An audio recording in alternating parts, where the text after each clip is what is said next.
il faut que tu prophétises encore sur un grand nombre de peuples, et de nations, et de langues, et de rois. Apocalypse 10, verset 11. Telle est la mission que nous avons accepté de remplir jusqu'à ce que la terre soit éclairée de la gloire de Dieu.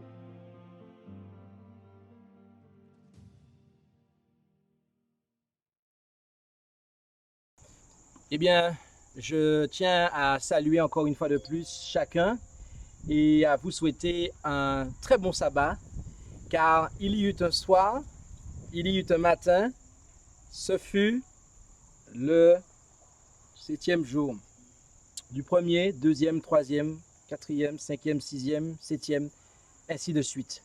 Donc, nous sommes vendredi soir dans le calendrier civil, mais le jour du sabbat a commencé dans le calendrier de Dieu.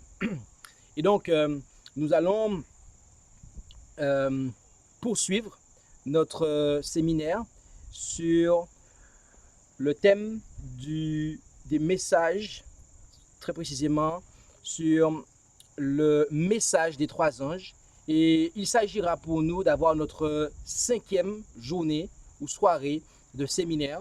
Demain va marquer la fin du séminaire à proprement parler, mais dimanche, nous allons avoir une journée en rapport avec l'organisation. Et donc, bien que le séminaire à proprement parler se termine demain, sabbat, mais l'événement qui est juxtaposé est tout aussi intéressant. Nous allons, afin de pouvoir commencer, invoquer la présence du Seigneur par la prière. Et je vous invite à prendre avec moi la position qu'il convient pour cela.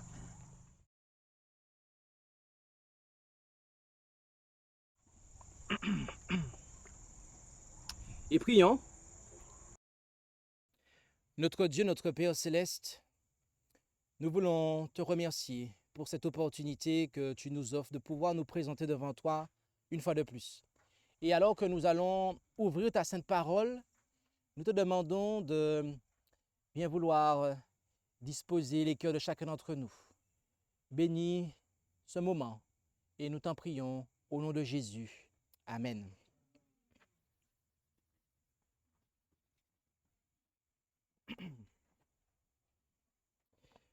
Le titre de la présentation de cette première partie de notre soirée portera sur la marque de la bête et son image. En effet, ce soir, nous allons commencer à considérer, et ce jusqu'à demain, le message du troisième ange. Le message du troisième ange qui se trouve en Apocalypse 14, à partir du verset 9, où nous pouvons lire ce qui suit. Apocalypse 14, et à partir du verset 9, il nous est dit ce qui suit. Et un troisième ange les suivit en disant d'une voix forte. C'est-à-dire qu'un ange qui suit le second, qui lui-même suivait le premier. Si quelqu'un adore la bête et son image, et s'il en prend la marque au front ou à la main, il boira aussi du vin de la colère de Dieu, du vin pur préparé dans la coupe de sa colère, et il sera tourmenté dans le feu et le soufre en présence des saints anges et de l'agneau. Et la fumée de leur tourment montera au siècle des siècles, et ils n'auront aucun repos, ni le jour, ni la nuit, ceux qui auront adoré la bête et son image, et quiconque aura pris la marque de son nom. C'est ici la patience des saints, ce sont ici ceux qui gardent les commandements de Dieu et la foi de Jésus. Et nous disons Amen.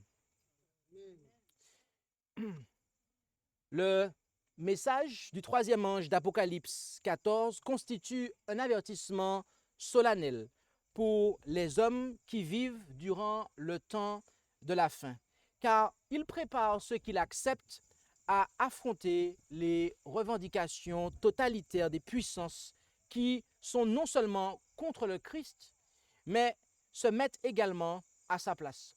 Autrement dit, des puissances antichrétiennes, lesquelles sont symbolisées par la bête et son image. Et qu'il soit clair que ce message est en réalité une description de ce que feront les églises apostates. Ce message est une mise en garde contre les actions que mèneront les églises apostates, autrement dit, celles qui ont été ciblées par le message du deuxième ange, et ce parce qu'elles ont rejeté le message du premier ange. Le message du premier ange nous invite à la véritable adoration, à revenir à l'adoration du Créateur. Certains l'acceptent, d'autres pas. Et ceux qui ne l'acceptent pas sont décrits par le message du deuxième ange. Et ce qui va se passer, c'est qu'ils vont passer à l'action sous le message du troisième ange pour, agir contre le peuple de Dieu, un peu à la manière de Caïn contre Abel. Et notez que le terme les termes que nous allons considérer ici, ou la première partie de notre étude, va porter sur la bête. En effet, on nous parle, on nous met en garde contre l'action de la bête et aussi de son image. Nous allons considérer donc cette bête. La bête à laquelle se réfère le troisième ange d'Apocalypse 14 est celle décrite du verset 1 à 10 du chapitre précédent, à savoir Apocalypse chapitre 13. C'est pour cela que nous allons étudier le chapitre 13 de manière à ce que nous soyons en mesure de comprendre. Et nous vous invitons à mettre vos téléphones sur silencieux, de sorte que nul d'entre nous ne soit déconcentré par ce qu'il va se faire maintenant. Et nous lisons ici Apocalypse 13, verset 1er. Et je vis monter de la mer une bête qui avait 7 têtes et 10 cornes, et sur ses cornes 10 diadèmes, et sur ses têtes un nom de blasphème. La mer ici représente sans aucun doute des peuples, des nations et des langues. En effet, en Apocalypse 17, verset 15, on nous dit que les eaux que tu as vues, sur lesquelles la prostituée est assise, et c'est un texte qu'on a lu hier, sont des peuples et une multitude et des nations et des langues. Donc, la mer représente ici, sans aucun doute, des peuples, des nations et des langues. Et on nous dit donc que de cette mer, qui est un symbole de peuple, nation et langue, il y a une bête qui monte. Voyez-vous, la bête dans la prophétie biblique est le symbole de roi. En effet, en Daniel 7, verset 17, nous lisons que ces 4 grandes bêtes sont 4 rois qui s'élèveront de la terre. Autrement dit, une bête est un symbole d'un roi, et un roi, il a un royaume, d'accord? Donc, bête, symbole de roi, de royaume, d'accord? Mais particulièrement ici, manifestement de roi. Et ces bêtes qui sont, cette bête qui est décrite ici, on nous dit que au verset suivant, et la bête que je vis ressemblait à un léopard, le verset 2. Ses pieds étaient comme ceux d'un ours, et sa gueule comme la gueule d'un lion. Et le dragon lui donna sa force. Et je m'arrêterai là. Notez la description de la bête. On nous parle d'une bête qui ressemblait à un léopard. Ses pieds comme ceux d'un ours, sa gueule comme la gueule d'un lion. Dans quel chapitre de la Bible, mis à part ici, nous avons ces 3 animaux, le léopard, l'ours et le lion qui sont présentés? En Daniel 7. En Daniel 7. Il est sans doute fait ici allusion au symbolisme de Daniel 7, bien-aimés. Parmi les animaux vus par Daniel, le premier était semblable à un lion, le second à un ours, le troisième à un léopard.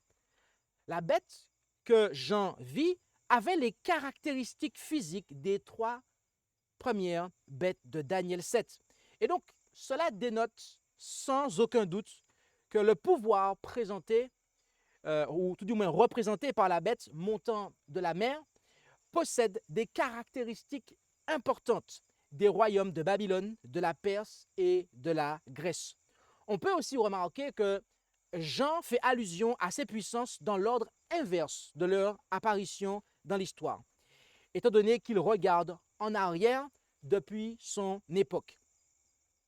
Et on nous dit que cette bête, le dragon, lui donna sa force et son trône et un grand pouvoir. C'est ce qu'il nous est dit ici. Et permettez-moi de m'assurer que... Alors, on a un petit souci. Excusez-nous pour le problème technique. Nous reprenons donc cette bête. On nous dit, le dragon lui donna sa force, son trône et un grand pouvoir. En Apocalypse 12, verset 9, on nous dit que le dragon, le serpent ancien, appelé le diable et Satan, celui qui séduit toute la terre, fut précipité sur la terre et ses anges furent précipités avec lui. Ici, on voit que le dragon représente qui? Le diable. Amen.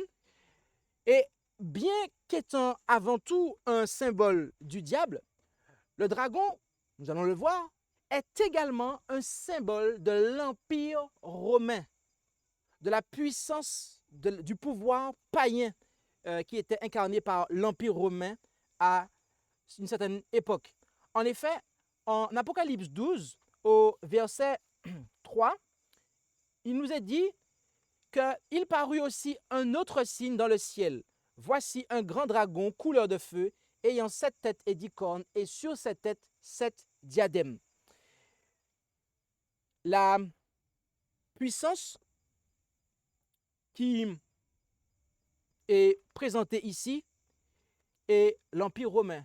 Pourquoi? Parce qu'on nous dit que aussitôt que la femme avait enfanté, elle alla pour essayer de s'en prendre à son enfant, de dévorer son enfant. Or, c'est ce que l'un des responsables de Rome a fait lorsque Jésus est arrivé. Ils ont essayé de le neutraliser. D'accord? Donc, nous voyons bien ici que le dragon est également un symbole de la Rome païenne. Ok? La puissance qui succéda à l'Empire romain et qui a reçu du dragon son pouvoir, son siège et une grande autorité est clairement la Rome papale. D'accord? Le dragon représente la Rome païenne et la Rome païenne a donné sa force, son trône et un grand pouvoir à la Rome papale. En effet, Constantin, qui était par la suite empereur, il a laissé la ville de Rome au pape et lui, il est allé s'établir à Constantinople. D'accord? Réalisant que ses efforts pour détruire les disciples du Christ à travers les persécutions de la Rome étaient inefficaces, désolé pour ce problème technique, donc nous disions que réalisant que ces efforts pour détruire les disciples du Christ à travers les persécutions de la Rome païenne étaient inefficaces, Satan modifia alors sa technique et cherchant à détourner l'Église du Christ par un faux système religieux. Et au lieu de travailler directement au travers du paganisme, Satan travaillait désormais derrière la façade d'une organisation prétendument chrétienne. Et donc, on nous parle que la bête a donné le dragon tout du moins a donné son trône. Les papes montèrent sous le trône des Césars. La capitale du système papal est la même que celle occupée par l'Empire romain à son apogée. On nous parle aussi que le dragon a donné un grand pouvoir. Il faut savoir que la papauté exerçait un contrôle en matière politique, religieuse, ainsi que sur les consciences des hommes. Et on nous dit après, au verset suivant, « Et je vis l'une de ses têtes comme blessée à mort, mais cette plaie mortelle fut guérie, et toute la terre, étant dans l'admiration, suivit la bête. » Cette prédiction s'est accomplie en 1798 lorsque le général Berthier, à la tête de l'armée française, entra à Rome et mit fin au règne politique de la papauté et conduisit le pape prisonnier en France, là où il mourut. Puis, on nous dit que la plaie mortelle a été guérie. Il y a un événement important qui s'est produit en 1929 lors du traité de Latran qui a rétabli le pouvoir temporel du pape. Et ce dernier a alors reçu la gouvernance de la cité du Vatican, une partie de la ville de Rome. Cependant, Jean vit une restauration beaucoup plus grande, car après la guérison, il vit tous ceux qui habitent la terre, à l'exception bien évidemment de quelques fidèles, adorer la bête. Bien que la papauté reçoive les hommages de certains groupes, de vastes populations ne lui témoignent aucune déférence. Mais cela changera lorsque la bête du verset 11 fera que la terre et ses habitants adoraient la première bête dont la plaie mortelle avait été guérie. Puis, on nous dit au verset 4, « Et on adora le dragon qui avait donné son pouvoir à la bête. On adora aussi la bête en disant, qui est semblable à la bête et qui pourra combattre contre elle. » Adorer la bête, bien-aimée, revient en fait à adorer le dragon, car la bête, qui est la papauté, n'est que l'agent visible du dragon, à savoir le diable, et ce pour mener à bien son programme. Par l'entremise de la papauté, Satan cherche à amener le monde à l'adorer. Et d'après le verset 3, 4 et 8, il réussira, à l'exception d'un reste qui refusera de lui rendre hommage, comme on peut le voir en Apocalypse 12, verset 17 et au chapitre 13, verset 8. On nous dit qu'ensuite, au verset 5, on lui donna une bouche qui disait de grandes choses et des blasphèmes, et on lui donna le pouvoir de faire la guerre pendant 42 mois. Les blasphèmes, ici, signifient que cette bête assume des titres qui appartiennent à Dieu. Par exemple, la papauté revendique le pouvoir de pouvoir pardonner les péchés, alors que, eh bien, c'est à Dieu seul et à son Christ seul que revient ce pouvoir. La papauté aussi a la triple couronne. Que signifie la triple couronne? Le pouvoir dans le ciel, sur la terre et sous la terre. Donc, on voit que c'est des paroles de blasphème. En Daniel 7, versets 24 et 25, on nous dit qu'elle opprimera les saints du souverain, la puissance, cette même puissance, mais symbolisée par la petite corne, pendant un temps, des temps et la moitié d'un temps. Et nous voyons que les spécifications d'Apocalypse 13, versets 5 à 7, identifient clairement le pouvoir symbolisé par la bête avec celui représenté par la petite corne de la quatrième bête de Daniel 7. Et parmi les parallèles, on peut citer les suivants. La bête d'Apocalypse 13 a une bouche qui disait de grandes choses et des blasphèmes. Apocalypse 13, verset 5. La petite corne de Daniel 7, elle, a également une bouche qui profère de grandes choses. Daniel 7, verset 8. Deuxièmement, la bête devait faire la guerre pendant 42 mois, comme on peut le voir dans ce verset ici, mais aussi au chapitre 12, verset 6. La corne devait persécuter les saints pendant un temps, des temps et la moitié d'un temps. En fait, lorsque vous regardez ces trois périodes prophétiques, elles équivalent en réalité à la même période de temps littérale, à savoir 1260 années. Troisièmement, la bête devait faire la guerre aux saints et les vaincre. Apocalypse 13, verset 7. La corne, quant à elle, en Daniel 7, verset 21, faisait la guerre aux saints et prévalait sur eux. Apocalypse 13, verset 6. Continuons à lire. Et elle ouvrit la bouche pour proférer contre Dieu, pour blasphémer contre son nom et son tabernacle et contre ceux qui habitent dans le ciel, excusez-moi. Contre le nom de Dieu, c'est-à-dire en assumant des titres qui sont ceux de Dieu. Contre son tabernacle, eh bien, cela est le second objet de son blasphème. Cette puissance présume établir son temple sur la terre et ainsi attirer l'attention du peuple vers elle au lieu que le peuple regarde dans le sanctuaire céleste, là où se trouve le véritable souverain sacrificateur, le seul vrai prêtre, où Jésus officie. Et elle annule ainsi l'œuvre que Jésus fait dans le sanctuaire céleste. Et ainsi, le ministère du Christ dans le ciel est anéanti à cause de l'œuvre de cette puissance sur terre. Et aussi ceux qui habitent dans le ciel. Cet troisième aspect du blasphème de la puissance papale touche les habitants qui sont dans les cieux. Cette référence est probablement faite aux membres de la divinité et ceux qui sont associés au service de l'humanité, comme les anges. Et voyez-vous, cela a été accompli dans les revendications catholiques d'avoir le pouvoir de pardonner les péchés, aussi bien qu'en attribuant quelques vertus à Marie, et des vertus à Marie, les vertus qui sont à Christ, eh bien, ils les ont attribuées à Marie. Or, Marie, l'Écriture ne dit nullement qu'elle est ressuscitée. D'accord? Nous savons qui sont ceux qui sont au ciel. D'accord? Et Marie n'en fait pas partie.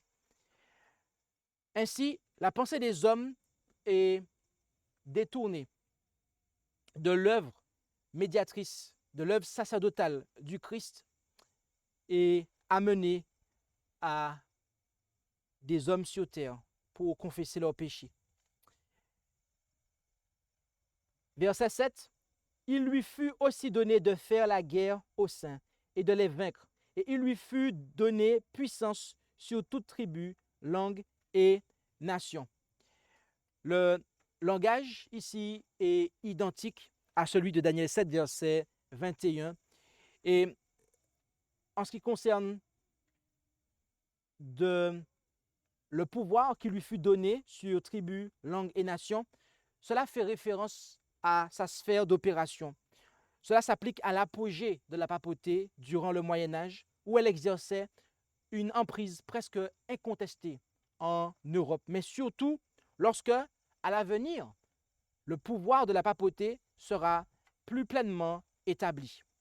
Au verset 8, on nous dit « Et tous ceux qui habitent sur la terre l'adoreront, ceux dont les noms ne sont pas écrits dans le livre de vie de l'agneau, qui a été immolé dès la création du monde. » Cela aura lieu tout particulièrement lorsque il y aura ce regain de puissance par la puissance papale, par le pouvoir papal. Et le monde sera presque unanime dans cette adoration. Et notez que ceux qui adoreront, eh bien, il nous est dit que leur nom n'est pas inscrit dans le livre de vie. Bien-aimés, avez-vous prêté attention à ça? Ceux qui suivront la bête,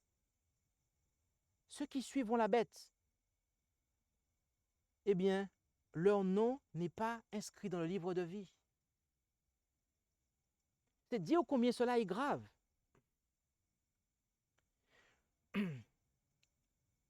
Puis, au verset 9, on nous dit, si quelqu'un a des oreilles, qu'il écoute.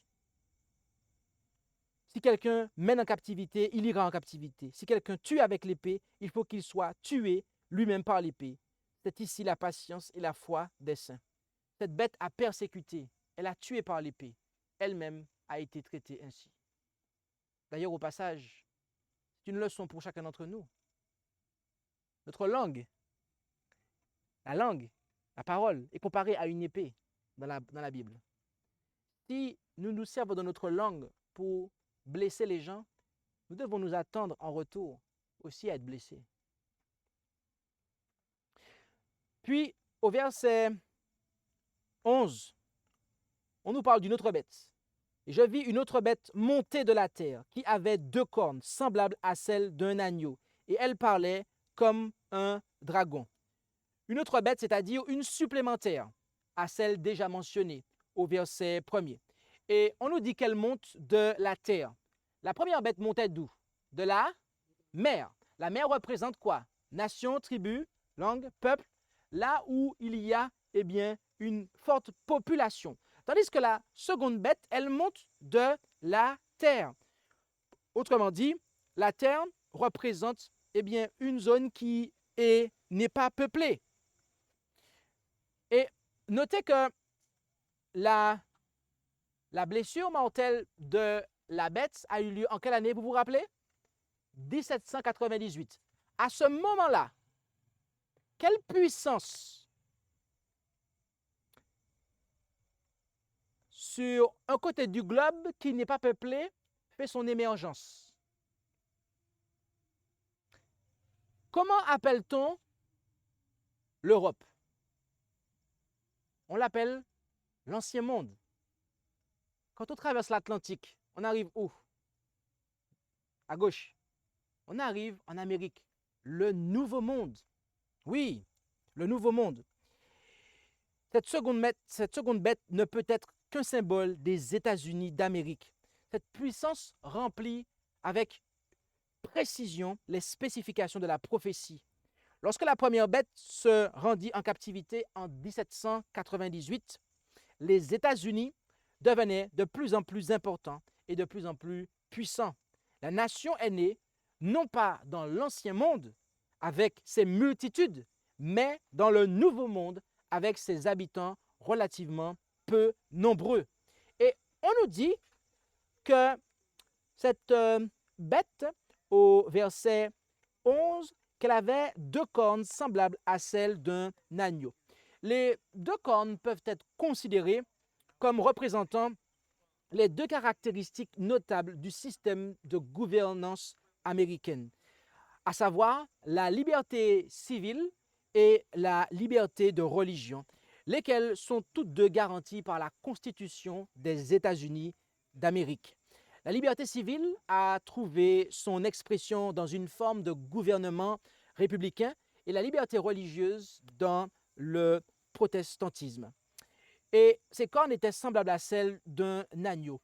L'agneau, voyez-vous, est un symbole de jeunesse et d'intention pacifique.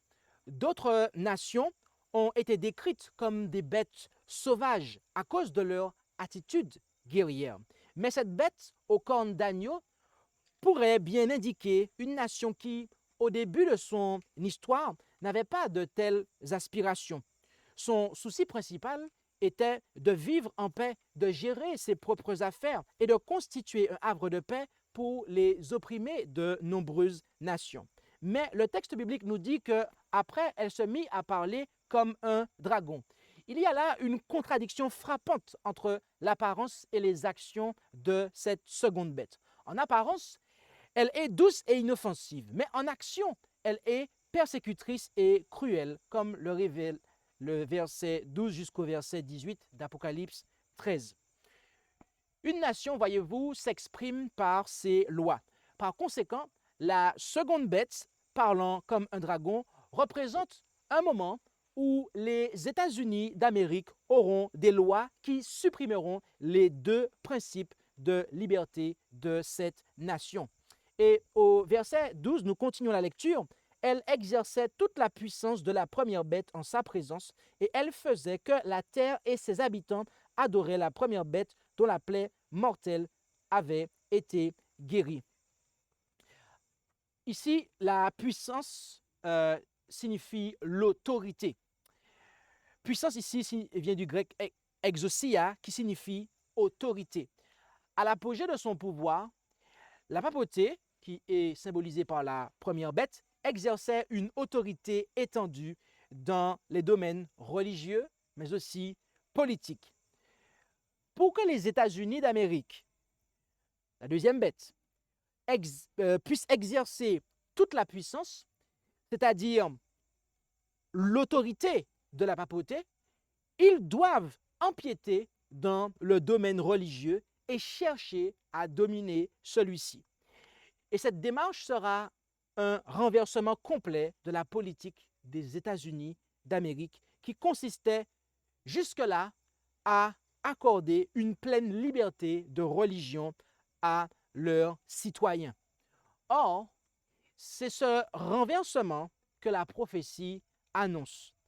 En effet, on nous dit que toute la terre, au verset 12, on nous dit que toute la terre et ses habitants adoraient la première bête dont la plaie mortelle avait été guérie.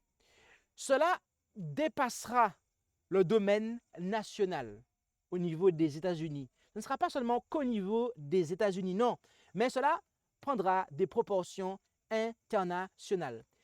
Bien-aimés, je ne sais pas si vous avez suivi les actualités durant ces quelques dernières années, mais il s'est passé des choses qui sont véritablement significatives, car le pape, en la personne de François, eh bien, a été élu homme de l'année. Le pape s'est rendu au Congrès américain, une nation protestante. Ce même pape, eh bien, a reçu les hommages de plusieurs dirigeants des églises dites protestantes évangéliques. C'est quelque chose qui est sans précédent. C'est quelque chose que nous n'avions jamais vu par le passé. Et toutes ces choses se sont réalisées durant les quelques années qui se sont passées. Notamment depuis que ce pape François, eh bien, est pape et en fonction. Au verset 13. Et elle opérait de grands prodiges, même jusqu'à faire descendre du feu du ciel sur la terre à la vue des hommes. Cela révèle le moyen par lequel le prince des ténèbres, eh bien, va chercher l'allégeance des habitants de la terre.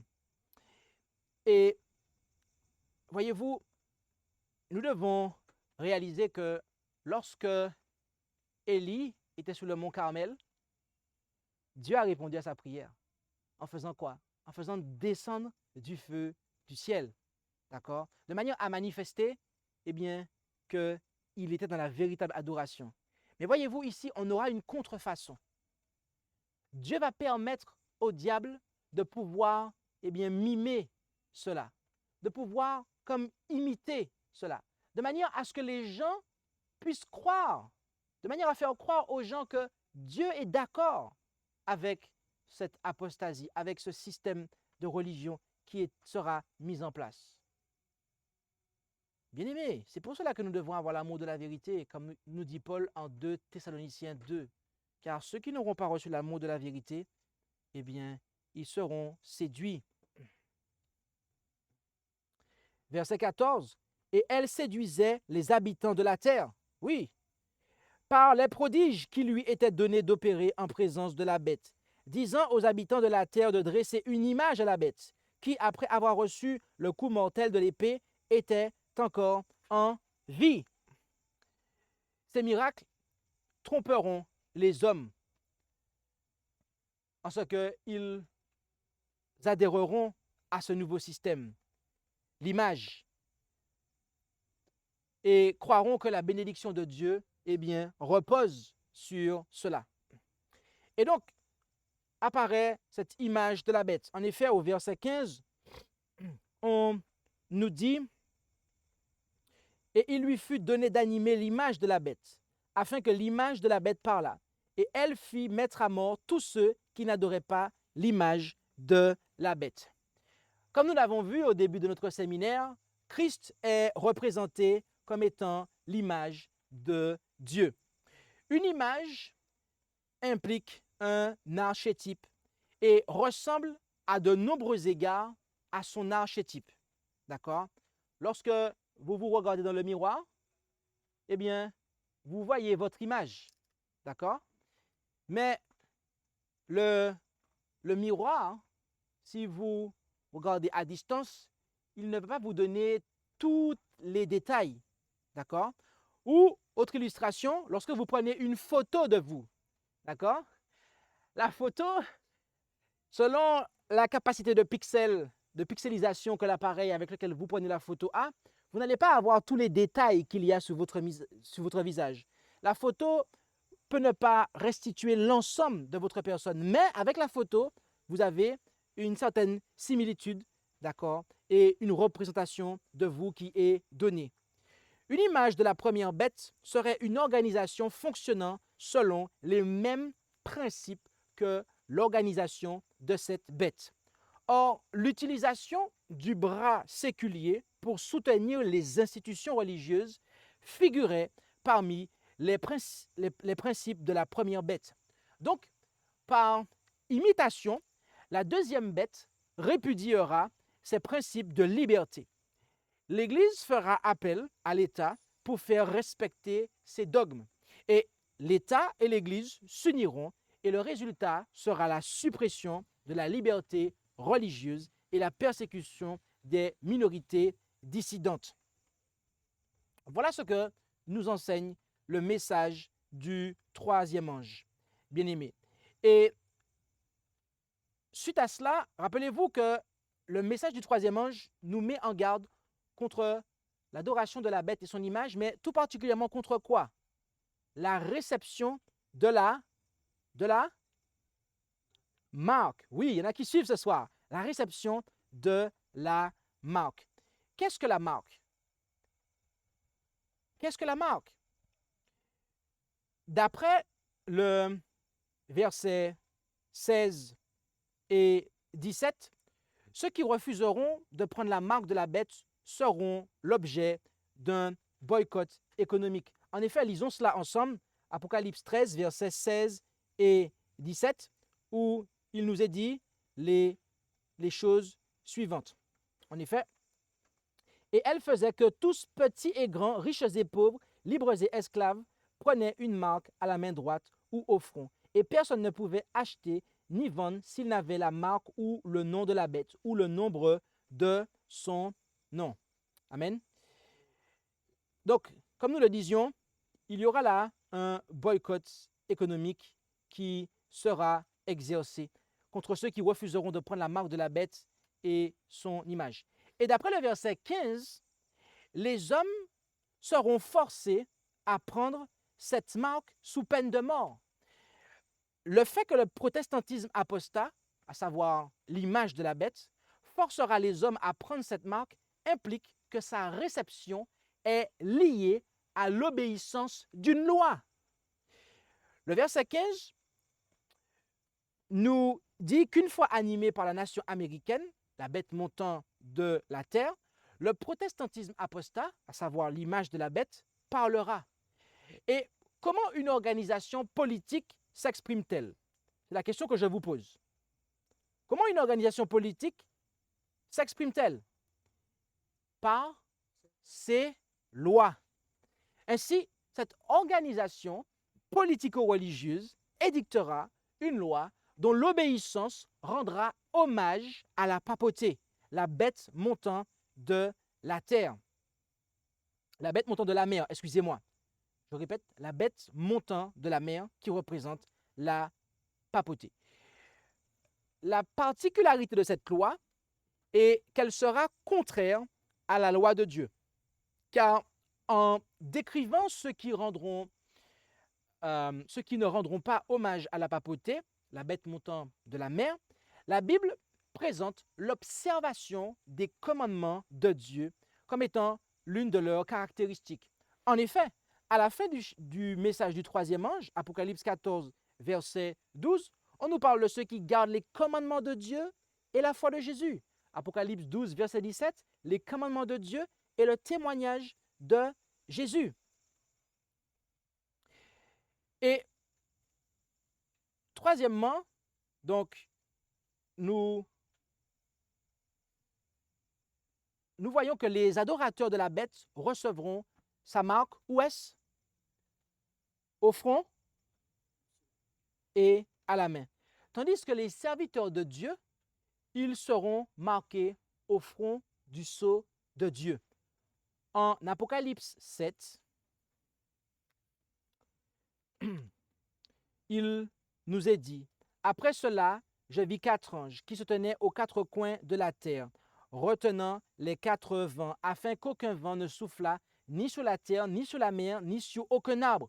Puis je vis un autre ange qui montait du côté de l'Orient, tenant le sceau du Dieu vivant, et il cria à grande voix et aux 4 anges qui avaient reçu le pouvoir de nuire à la terre et à la mer en disant, ne nuisez point à la terre, ni à la mer, ni aux arbres, jusqu'à ce que nous ayons marqué d'un sceau le front des serviteurs de notre Dieu. Et j'entendis le nombre de ceux qui avaient été marqués, 144 000 marqués dans toutes les tribus des enfants d'Israël.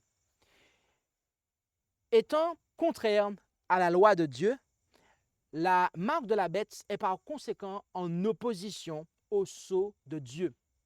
Par conséquent, l'étude du sceau de Dieu nous aidera à établir ce qu'est la marque de la bête. OK? Un sceau contient 3 caractéristiques. Et normalement, si vous avez suivi ce que nous avons dit précédemment dans le séminaire, eh bien, cela sera une révision pour vous. Un sceau contient 3 caractéristiques. Premièrement, vous avez le nom du régent. Deuxièmement, vous avez son titre. Et troisièmement, son domaine. Voilà quelles sont les 3 caractéristiques eh bien, d'un sceau. Et où trouve-t-on ces choses? Dans la parole de Dieu. Où trouve-t-on ces choses dans la parole de Dieu pour nous indiquer quel est le sceau? Avant de vous dire cela, j'aimerais vous préciser 2 choses. Le sceau fait allusion à la fois à l'instrument, mais aussi à l'empreinte que laisse l'instrument. Lorsque il y a une lettre que l'on veut cacheter ou une scène de crime ou parfois même un cercueil, on met de la cire entre les 2 parties, on met de la cire et on appose le sceau de la cire. Le sceau, c'est à la fois l'appareil qui sert à tamponner, mais aussi la marque qui est laissée, le cachet, parfois dit-on. Il est intéressant de noter ces choses, car le sceau de Dieu est contenu dans le sabbat du 4e commandement. En effet, rappelez-vous ce que nous avons vu en Exode 20, versets 9 à 11, et en Apocalypse, versets 6 et 7. Nous avons ces 3 caractéristiques qui sont présentées. En effet, en Exode 20, versets 9 à 11, il est dit, « Tu travailleras 6 jours et tu feras toute ton œuvre, mais le 7e jour est le repos de l'Éternel, ton Dieu. » Ah, voilà le législateur. Ensuite, « Tu ne feras aucune œuvre en ce jour-là, ni toi, ni ton fils, ni ta fille, ni ton serviteur, ni ta servante, ni ton bétail, ni l'étranger qui est dans tes portes. Car l'Éternel a fait. » Ah, s'il a fait, c'est qu'il est quoi? Le Créateur. Donc c'est son rang. 2e caractéristique. En 6 jours, les cieux et la terre, la mer et tout ce qui est en eux. Cela c'est quoi? Son domaine. Et il s'est reposé le 7e jour. C'est pourquoi l'Éternel a béni le jour du repos et l'a sanctifié. Nous voyons que le sabbat du 7e jour contient ces 3 caractéristiques. Donc, il est bien ce sceau en fait. Et nous voyons cela en Apocalypse 14, dans le message du premier ange. Nous allons le reprendre pour vous. Apocalypse 14, 6 et 7. « Et je vis un autre ange qui volait au milieu du ciel, portant l'évangile éternel pour l'annoncer à ceux qui habitent sur la terre, à toute nation et tribu et langue et peuple, en disant d'une voix forte, « Craignez Dieu, législateur, première caractéristique, et lui donnez gloire, car l'heure de son jugement est venue, et adorez celui qui a fait. » Cela c'est quoi? 2e caractéristique, son rang. Le ciel, la terre, la mer et les sources d'eau. 3e caractéristique, son domaine. Donc, nous voyons que l'évangile éternel, la vérité présente, nous ramène à la véritable adoration de Dieu, notamment en ce que les habitants de la terre sont invités à observer le sabbat de l'Éternel. Pourquoi? Parce que de tous les 10 commandements, c'est le seul commandement qui indique, qui contient la signature de Dieu, qui authentifie que toute la loi est bien celle de Dieu, puisqu'il contient le sceau de Dieu. En effet, nous avons un texte qui nous le dit, et ce texte se trouve en Exode 31, verset 13. Où allons-nous? Affirmatif. Et nous lisons là ce qui suit. Exode 31, verset 13, où il nous est dit. Exode 31, verset 13. Et là, nous lisons, « Et toi, parle aux enfants d'Israël et dis, seulement vous observerez mes sabbats, car c'est un signe entre moi et vous dans toutes vos générations, afin qu'on sache que c'est moi, l'Éternel, qui vous sanctifie. » Amen. Et on peut aussi comparer cela avec Ézéchiel 20, versets 12 et 20, où nous voyons que l'observation du sabbat du 7e jour est, pour le croyant, dans son cœur, le signe de son alliance avec Dieu. À travers ces textes, nous avons vu que parmi les 10 commandements de Dieu, le 4e est le seul qui contienne son nom, son titre et son domaine. Il est l'unique commandement qui présente par quelle autorité le décalogue a été promulgué. Par conséquent, le sceau de Dieu, contenu dans le 4e commandement, est la preuve de l'authenticité des 10 commandements. Et comme l'observation du sabbat du 7e jour marque notre allégeance au Créateur, l'observation du dimanche marque, quant à elle, notre allégeance à l'institution qu'il a établie, à savoir la papauté. Et c'est en tout cas ce que nous confirment les autorités catholiques romaines. En effet, je vais vous lire quelques déclarations de l'Église catholique romaine qui dit ce qui suit. Le chancelier du cardinal Gibbon, H.F. Thomas, déclare « Évidemment, l'Église catholique reconnaît que le changement est son acte et l'acte est une marque de son autorité ecclésiastique en matière religieuse. » Plain Talk for Protestants, page 213. L'observation du dimanche par les protestants est un hommage qu'ils rendent, malgré eux, à l'autorité de l'Église catholique. Henry Tuberville, dans The Douay Catechism, page 59. Question. Comment prouvez-vous que l'Église a le pouvoir d'établir des fêtes et des jours saints? Réponse. Par le simple fait qu'elle a transféré le sabbat au dimanche, ce que les protestants reconnaissent. Par conséquent, ils se contredisent naïvement en observant strictement le dimanche et en rejetant la plupart des autres fêtes commandées par la même Église. Question. Comment prouvez-vous cela? Réponse. Parce qu'en observant le dimanche, ils reconnaissent le pouvoir de l'Église d'ordonner des fêtes et de les imposer sous peine de péché. Stephen Kinnan, dans A Doctrinal Catechism, à la page 173. Question. Avez-vous une autre manière de prouver que l'Église a le pouvoir d'instituer des festivités ou des préceptes? Réponse. Si elle n'avait pas un tel pouvoir, elle n'aurait pas pu substituer l'observation du dimanche, le premier jour de la semaine, à celle du samedi, le 7e jour, un changement pour lequel il n'existe aucune autorité scripturaire. Bien-aimés, le dimanche et de manière spécifique la sanctification du dimanche, le repos du dimanche, eh bien, est la marque de l'autorité de la papauté, à savoir la bête montant de la mer. Par conséquent, le protestantisme apostat d'Amérique, l'image de la bête, promulguera une loi qui visera à rétablir la sanctification du dimanche. Et d'après Apocalypse 13, versets 8 et 12, les nations de la terre entière l'imiteront.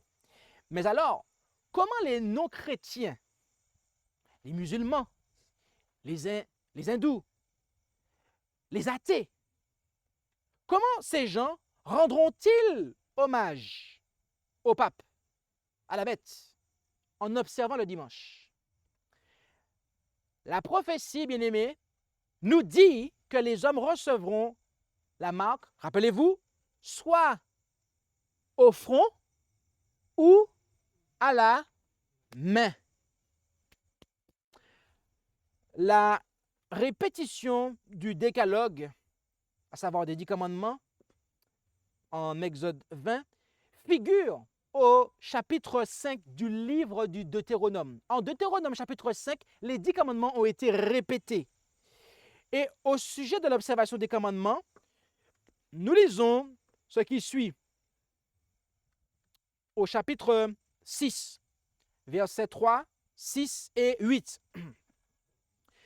Tu les écouteras donc, ô Israël, et tu prendras garde de les pratiquer. Quand on pratique quelque chose, c'est quoi en fait? On le fait avec ses mains, afin que tu sois heureux et que vous multipliez beaucoup au pays où coule le lait et le miel, comme l'Éternel, le Dieu de tes pères, te l'a dit. Et ces commandements, donc verset 6, et ces commandements que je te prescris aujourd'hui seront dans ton cœur.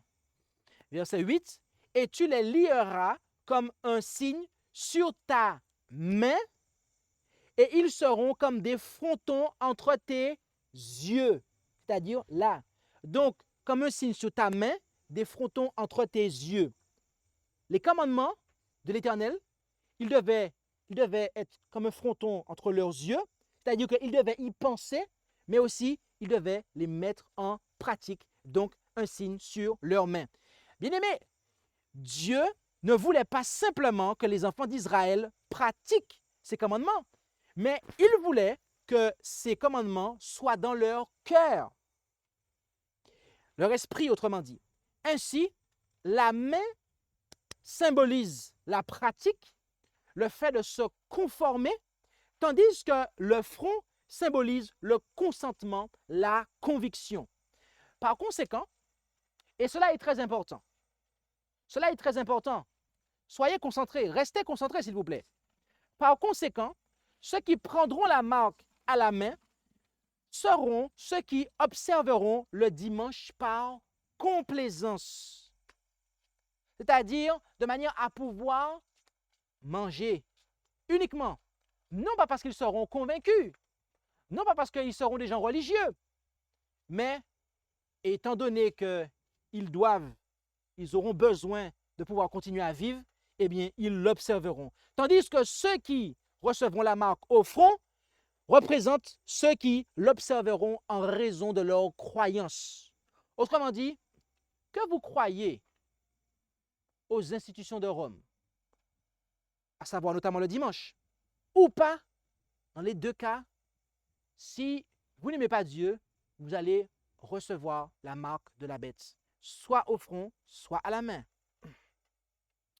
Et rappelez-vous ce que déclare le verset 17 d'Apocalypse 13. Et personne ne pouvait acheter ni vendre s'il n'avait la marque ou le nom de la bête ou le nombre de son nom. Le terme « ou » est une conjonction de coordination servant à marquer l'alternative. Autrement dit, le nom ou le nombre de son nom sont l'alternative de la marque. Qu'est-ce que le nom de la bête? Dans le journal catholique Our Sunday Visitors du 18 avril 1915, volume 3, numéro 51, page 3, quelles sont les lettres censées être sur la couronne du pape et que signifient-elles si elles ont un sens? Les lettres inscrites sur la mitre du pape sont les suivantes. Vicarius Filii Dei, ce qui est le latin de vicaire du Fils de Dieu. Les catholiques soutiennent que l'Église, qui est une société visible, doit avoir un chef visible. Ainsi, le nom officiel du pape, à savoir de la bête qui monte de la mer en Apocalypse 13, d'après l'Église catholique romaine, est Vicarius Filii Dei, à savoir vicaire du Fils de Dieu. Lorsque Dieu changea le nom de Jacob en Israël, cela était le symbole du changement de son caractère, comme on peut le voir en Genèse 32, verset 28. Ainsi, ceux qui auront reçu la marque ou le nom de la papauté auront en réalité reçu son caractère. De la même manière que ceux qui auront reçu le sceau de Dieu, le Père, auront en réalité reçu son caractère. La bête et son image, à savoir la papauté et le protestantisme apostat, d'un côté, et de l'autre côté, vous avez Dieu et son image, Dieu le Père et Jésus-Christ, son Fils. Deux binômes différents. Et c'est en suivant le protestantisme apostat, l'image de la bête, que les hommes recevront le caractère de la papauté, à savoir la bête. De même, c'est en suivant Jésus-Christ, l'image de Dieu, que les hommes pourront recevoir le caractère de Dieu. Maintenant, qu'en est-il du nombre? Car on a parlé de la marque, du nom de la bête, mais il y a aussi le nombre. Apocalypse 13, verset 18, nous dit qu'il s'agit d'un nombre d'hommes et que ce nombre correspond à un chiffre en particulier. La bête représente une organisation humaine et comme cette dernière a déjà été identifiée, le nombre 666 doit alors avoir un rapport avec le nom de ce pouvoir. Nous avons bien aimé identifier cette bête comme étant le pouvoir papal. Et nous avons établi que son nom est Vicarius Filii Dei, à savoir ce qui est le latin, autrement dit, de vicaire du Fils de Dieu. En latin, voyez-vous, chaque lettre possède une valeur numérique. Or, il est intéressant de noter que la valeur numérique du nom de ce pouvoir nous donne un total de 666.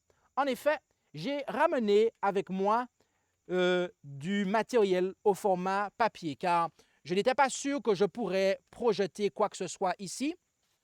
Et ne sachant pas quel matériel j'allais avoir pour diffuser, et j'aimerais que l'on puisse faire circuler cela de manière à ce que tout le monde puisse avoir un exemplaire.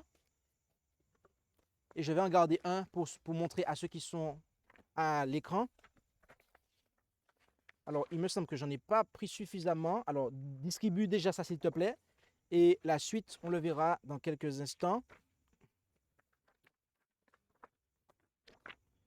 C'est dommage. Il me semble que... Il manque combien? 2? Alors, je te donne celui-là. Et également celui-là. Vas-y.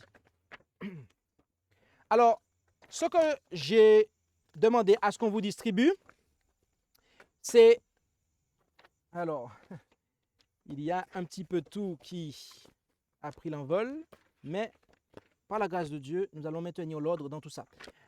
C'est un document, d'accord? Un document, et je le montre pour ceux qui sont à l'écran, d'accord? Vous le voyez ici. Et c'est un document en 4 pages, d'accord? C'est un document en 4 pages qui reprend, eh bien, toutes les prophéties de Daniel, de l'Apocalypse, alors de manière résumée, bien évidemment, pas en détail, mais les principales prophéties, et qui nous amènent jusqu'à présent. Et au niveau de la 2e page de ce document, eh bien, on a présenté ici, d'accord? Je vous le montre ici. Vous voyez ça? D'accord? Vous avez une petite couronne avec des chiffres. Eh bien, c'est ici, présenté, d'accord? Vous avez le total. Vous avez le total qui est présenté ici, d'accord? Le total des lettres du nom de la papauté, eh bien, revient à 666, d'accord? 666. Le V équivaut à 5, le I a 1, le C a 100, le A n'a pas de valeur numérique, le R n'en a pas, le I en a 1, V, c'est U, donc il y en a 5, S n'en a pas, F n'en a pas, I 1, L 50, I 1, D 500, E, il n'y en a pas, 1, et I, ça donne 1. Quand vous faites le total, vous obtenez 666. 666. En résumé, bien-aimés, nous allons résumer cela. En résumé,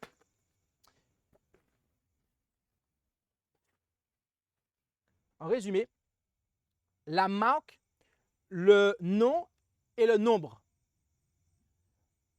Cela nous donne 3 indications. Dans la prophétie biblique, Dieu nous donne 3 indications. Dieu donne à l'humanité 3 témoins pour identifier la papauté comme étant le pouvoir qui sera exalté à la fin des temps. Oui, sa marque, son nom et son nombre. Voici ce que nous enseigne le message du 3e ange. Il nous met en garde contre la réception de la marque de la bête et de son image. Oui, il nous dit,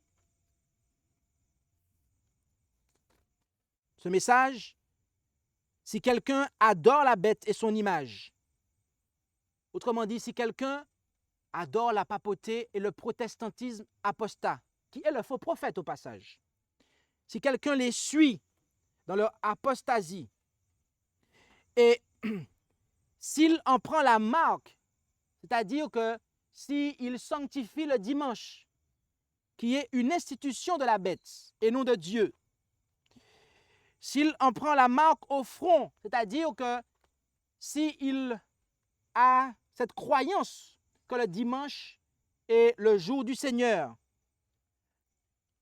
ou à la main, c'est-à-dire qu'il n'est pas convaincu, même s'il n'est pas convaincu, mais qu'il observe le repos du dimanche par complaisance, parce que au niveau professionnel, c'est ce qu'on peut lui offrir, et c'est ce qu'il doit faire. Il boira aussi du vin de la colère de Dieu, du vin pur préparé dans la coupe de sa colère, et il sera tourmenté dans le feu et le soufre en présence des saints anges et de l'agneau. Bien-aimés, juste après ce message, c'est le retour de Jésus.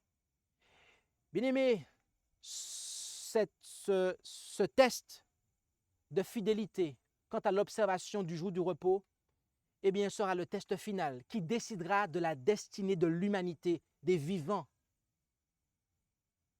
Et Dieu prend le temps de nous envoyer un message. Il prend le temps de nous envoyer un triple avertissement, de manière à ce que nul d'entre nous ne soit surpris. Et voyez-vous, la prophétie nous dit que ce message sera annoncé par tout le monde. Toute nation, tribu, langue et peuple entendront parler de ce message.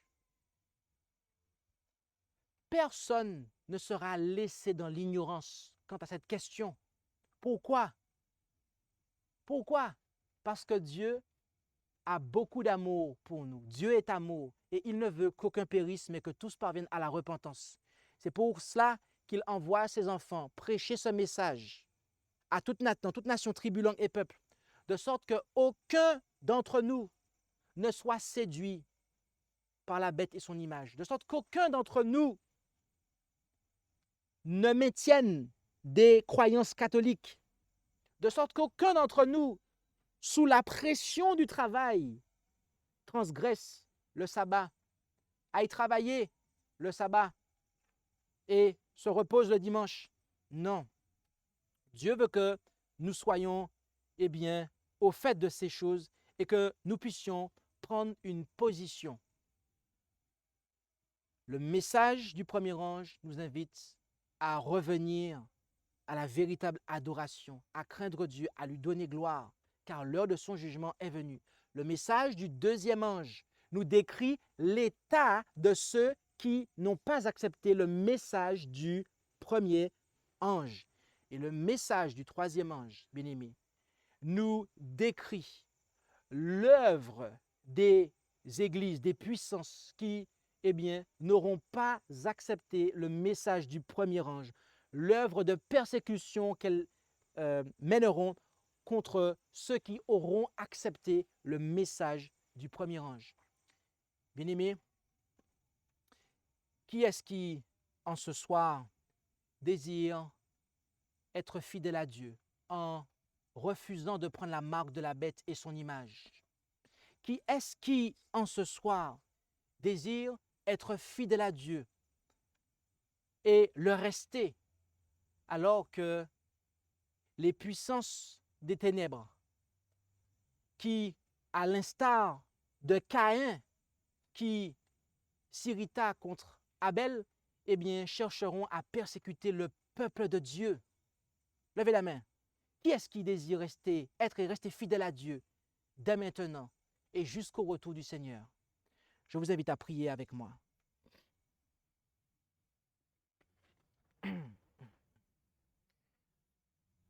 Notre Dieu, notre Père céleste, merci pour cette opportunité que tu nous as offerte de pouvoir, malgré les difficultés techniques que nous avons rencontrées, pu étudier ce message de la marque de la bête et de son image.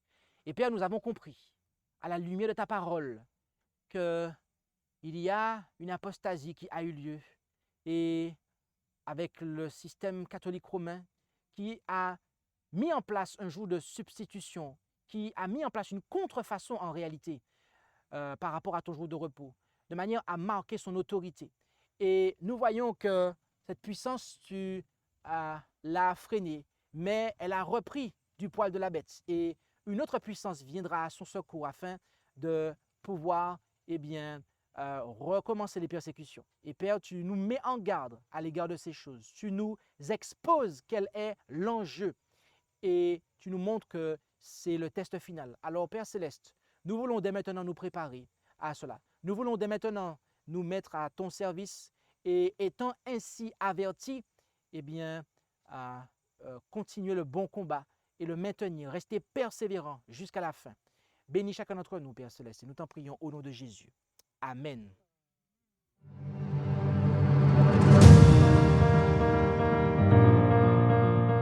Merci d'avoir écouté cette présentation. Si vous souhaitez prendre part à la mission que Jésus-Christ confia à notre Église, contactez-nous via les coordonnées présentes sur la page à propos de notre chaîne YouTube.